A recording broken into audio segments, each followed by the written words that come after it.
He's a frequent contributor to security books and texts, and also a frequent speaker at security conferences like Black Hat and OWSP, as well as, of course, HITB. And he is, apart from his duties as an MP, and then he's also currently leading the OWSP's Java project. So without wasting any more time, please, Subalani. I guess I'd add to that introduction, I still haven't figured out how to use a Windows XP laptop, so please bear with me on that one. Still trying to pull PowerPoint up here. But before, you know, I guess while that pulls up, it looks like there's a bunch of other services and IM that's pulling up here, so. There you go. Okay, finally. Took me about 17 minutes and 37 seconds to get this going.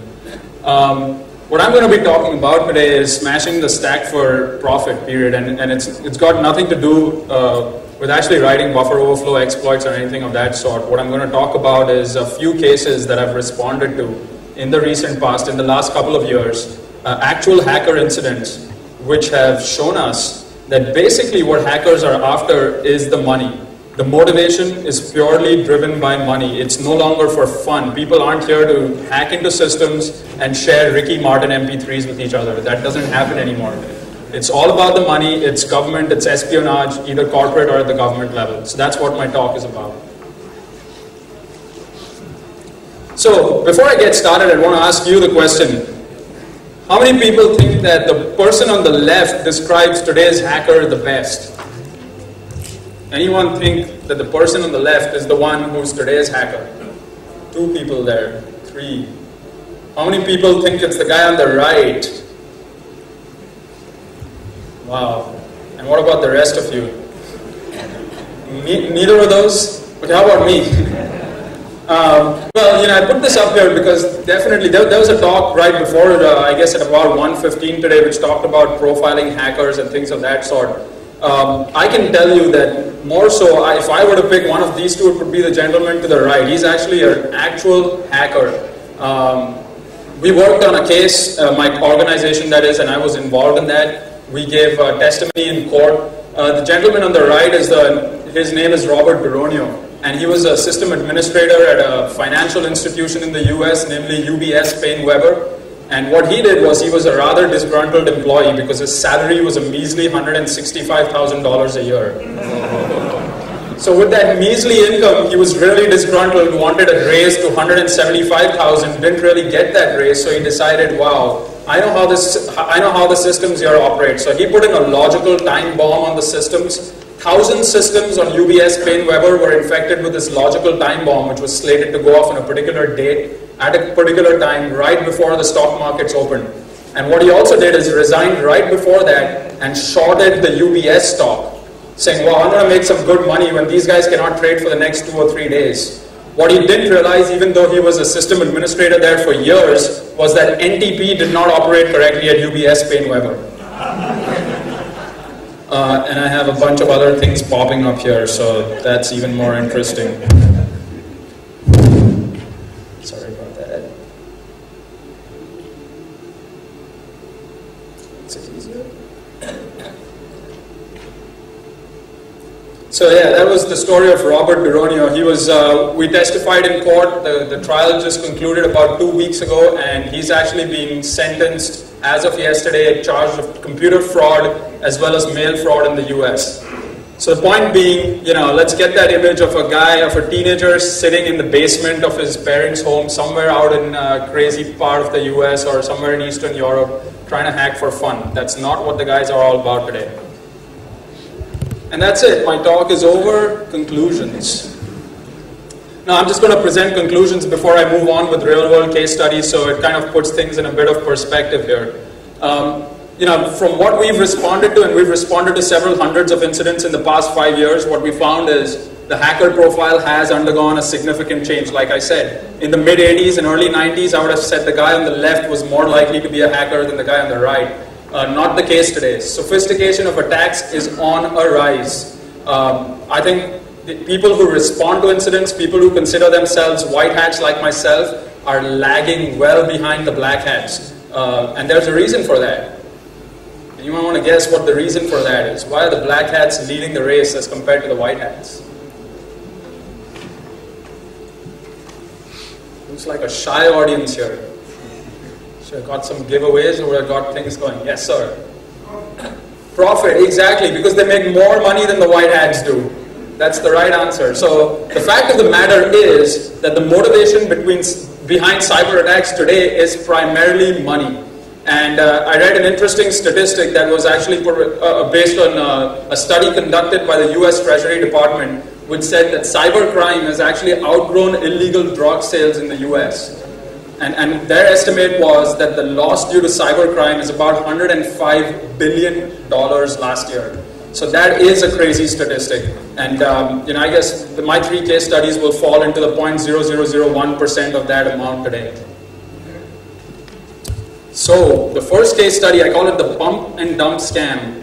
How many of you here actually receive an email on a regular basis which asks you to buy a particular stock? Almost everyone will put their hands up, otherwise you don't look at your spam filters, right? All of us receive that email, and whenever I received it, I actually, just because I work in the security industry, I actually archive them just to see what the hell's going on, but most people obviously delete those emails. What I've been observing, initially I didn't know what these emails were about, till I got involved in this, in the response to what is called the pump and dump scam. And it's a much bigger picture than what we see behind the spam email. It's not the other spam, and I won't get into that. It is a very targeted spam. Keeping that in mind, coming to the symptoms for the incident that I responded to, and the reason I call it symptoms, other than the fact that my dad's a doctor and I relate my career to a doctor as well. But the issue is that when we walk in to an organization to respond to an incident, we're rarely told ever what the true case is. How many of you walk into a doctor's office and says, I have mononucleosis due to streptococcus bacteria in my throat? It doesn't happen. You go in there saying, I got a sore throat. It could be throat cancer. It could be something, just a cough that you picked up. It's kind of similar. We walk into an organization and that's exactly the symptom. That's exactly what we were told. I saw a trade executed from my account. 10,000 shares of a company I've never heard of before were executed on so-and-so date at so-and-so time. And this person only traded through the online interface of that particular brokerage firm, which is based out of the United States. Now we'll leave these 7 other clients that I'm talking about out of the picture for a bit. These people actually started reporting the exact same symptom after they heard that the investigation was underway. And as the investigation continued, what we found is it's not just these 8 people affected by this potential scam, but it's tens of thousands of users of this particular brokerage firm. Anyone want to take a guess as to why the other people never reported it to the brokerage firm? So they never reported that they saw unauthorized trades being transacted from their accounts. Why? Price money. They were making money, exactly. These people were making money. The shares were bought, the prices were going up, everything was hunky-dory. Why am I going to tell the brokerage firm, right? So there was thousands of people there making money of these scams, but they didn't know what they were in for. Fortunately, 8 people did report this scam.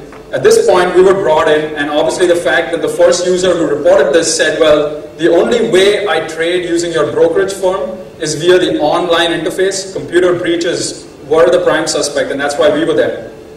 Well, going back to what I said, we had no idea at that point, was it the brokerage firm's infrastructure that was hacked? Was it the brokerage firm's application that was hacked? Was it the end user that was hacked? Was there malicious software running on the end user system? No idea. So we had to take a multi-pronged approach and said, well, we're going to eliminate every potential attack vector here. All we know is that the attack happened on so-and-so date at a so-and-so time. That's all we knew. So we walk in and we split the team up, said, well, half the team is going to look at the brokerage firm's infrastructure and the application. The other half is going to look at the end user's machine. We were fortunate enough that the end user said you can actually make a dupe of his drive and actually look at the hard disk and figure out if anything had got screwed. So we were looking at both those aspects of it. As I said, since we only knew that the attack happened on the 17th of January 2006 at approximately 2 p.m., we requested everything around that time frame to start with, and then we were going to expand and make our way outwards. So the first thing I said is, well, can we have a look at the web server logs for the web server on which the online brokerage firm's trading application runs. It was an IIS web server, and the combined logs that we were provided were about 1 gig. 1 gig of IIS web server logs is not fun to parse through. So fortunately, we were looking at log parser to help us out. Now mind you, before I get into the details of this particular attack, I have changed some of the details here just to protect the anonymity of the client. So there might be some things in there which are not 100% accurate. I'm not going to market Microsoft stuff here. There's enough Microsoft people at this conference already. But all I wanted to say is we use log parser. When we walked in there, we looked at the application for starters and said, well, the attacker might have broken in via the application. But even before we conclude that, how could the attacker have executed trades from the online interface? Well, if he executed trades, he's got to have hit the execute.asp page that allows you to execute trades. So he said, given the web server logs for the 17th of January, let's parse through them and look for all requests to execute.asp. So we use log parser, and you see the syntax up there. Log parser allows you a SQL-like syntax to be able to query log files. So all we said is, well, look at all the log files and pull out every request to execute.asp. I don't know if you guys back there can read that at all, but this is what we saw as a result of running that query. And the dot there shows us that we had thousands of results for this particular query. Can anyone tell me, just looking at this, is there something suspicious that comes to your mind? Yes. Okay, so the gentleman here says what he sees is that the 172.16.22.33, obviously an IP address that I've modified in the log files, that's an internal IP, but that IP address occurs repeatedly and a lot of times in the log files. Can you observe anything else that might be anomalous? Yes? Session ID. Session ID, what about the session ID? There's multiple duplicates. I'm sorry? There's multiple duplicates. Okay, so what he says is the same session ID is seen repeatedly in the log files. So every time the .33 IP address hit execute.asp, it was the same session ID along with it. Is there anything else that you observed here? Look at all those columns. I'm sorry? The timing. If you look at the time there, that particular IP address is hitting this web application at exactly 5-minute intervals here, on the dot. I think there's one anomaly in there, but that could be attributable to network delays. But pretty much every 5 minutes, the .33 IP address was posting something to execute.asp with the exact same session ID. Interesting. Now, if you were in my position and you looked at this, how would you further refine this log file to help you solve this case? What would be the next step? Sort based on session ID. So that's exactly what we did. We said, well, let's sort based on that particular session ID since it seems suspicious. So we parsed all the requests out using this log parser query here and fed it the session ID. And as a result of that, this is what we got. I'm going to ask you again, pose the question again to you. Is there anything weird, anomalous, or something that stands out in this log file here? We definitely know that session ID was being used by the .33 IP address every 5 minutes. That we concluded already. But look at the lower half of this. What do you see here? Someone else or someone coming from a different IP address, the .166 IP address, was using that session ID as well. What else do we see different about those requests? I'm sorry?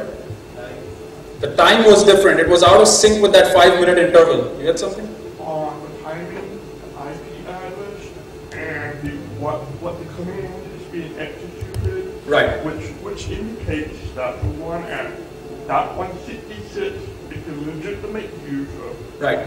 Whose session was hijacked, and the IP address is the same class B, so it's entirely possible that somebody sniffed the session ID. Okay, I'm going to be leaving this room. He solved the case already. Well,